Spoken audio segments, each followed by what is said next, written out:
পারস্য উপসাগরে মার্কিন যুক্তরাষ্ট্র আর ইরানের মধ্যে যুদ্ধ চলছে, কিন্তু এই যুদ্ধ শুধু আমেরিকা আর ইরানের মধ্যেই সীমাবদ্ধ নেই। প্রশান্ত মহাসাগরের ওপারে বসে খুব মনোযোগ দিয়ে এই যুদ্ধ পর্যবেক্ষণ করছে চীন।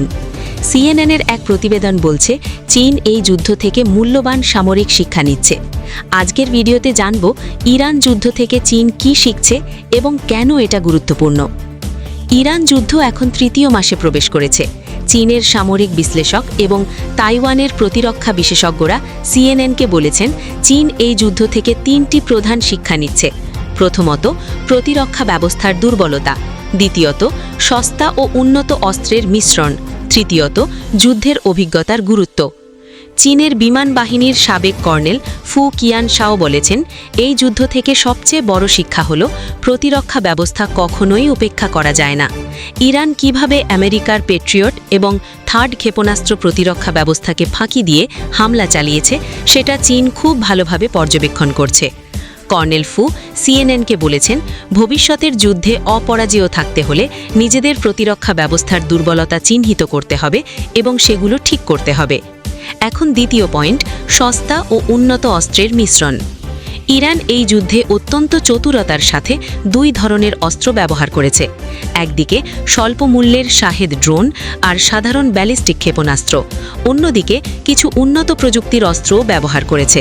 আর এই মিশ্রণটাই আমেরিকান প্রতিরক্ষা ব্যবস্থার জন্য বড় চ্যালেঞ্জ হয়ে দাঁড়িয়েছে। অন্যদিকে আমেরিকা F-35 B-2 বোম্বারের মতো অত্যাধুনিক অস্ত্র ব্যবহার করেছে। একই সাথে B-1 B-52 থেকে সাধারণ গাইডেড মিসাইলও ব্যবহার করেছে। ইরানের ক্ষেপণাস্ত্র লঞ্চার, নৌযান, সেতু সব কিছুই ধ্বংস করেছে। এই মিশ্রণ কৌশল চীনকে গভীরভাবে ভাবাচ্ছে, কারণ পিপলস লিবারেশন আর্মি বা PLA সাম্প্রতিক বছরগুলোতে অনেক উন্নত অস্ত্র যুক্ত করেছে। হাইপারসনিক ক্ষেপণাস্ত্র, J-20 স্টেলথ ফাইটার, যা আমেরিকার F-35 এর সমতুল্য। কিন্তু তাদের প্রতিরক্ষা ব্যবস্থা কতটা শক্তিশালী সেটা এখনও প্রশ্নবিদ্ধ। যদি আগামী দশকে চীন আমেরিকা যুদ্ধ হয়, তাহলে আমেরিকার কাছে এমন হাজার হাজার অফিসার থাকবে যারা ইরান যুদ্ধে অংশ নিয়েছে। তারা জানে কিভাবে পরিস্থিতির সাথে খাপ খাওয়াতে হয়, কিন্তু চীনা সেনাদের সেই অভিজ্ঞতা নেই। ফাউন্ডেশন ফর ডিফেন্স অব ডেমোক্রেসিজের ক্রেইগ সিঙ্গলটনের একটি গুরুত্বপূর্ণ কথা বলেছেন, যুদ্ধক্ষেত্রে জয় মানেই রাজনৈতিক বিজয় নয়। ইরানকে সামরিকভাবে হারানো সত্ত্বেও আমেরিকা এখনও সেখানে কাঙ্ক্ষিত রাজনৈতিক ফলাফল পায়নি। চীনের জন্য এটাও একটা শিক্ষা। চীনা সামরিক বিশ্লেষক সং চংপিং বলেছেন, প্রকৃত যুদ্ধ দেখতে এমনই হয়। তত্ত্ব আর বাস্তবতা সবসময় এক নয়। তাহলে উপসংহার কি? ইরান যুদ্ধ চীনের জন্য একটি জীবন্ত শিক্ষাক্ষেত্র।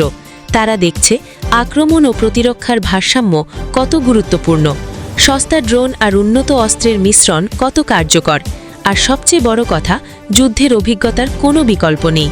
তাইওয়ান নিয়ে যদি ভবিষ্যতে কোনো সংঘাত হয়, তাহলে এই শিক্ষাগুলো চীনের কাজে লাগবে। কিন্তু একই সাথে আমেরিকাও শিখছে এবং প্রস্তুত হচ্ছে।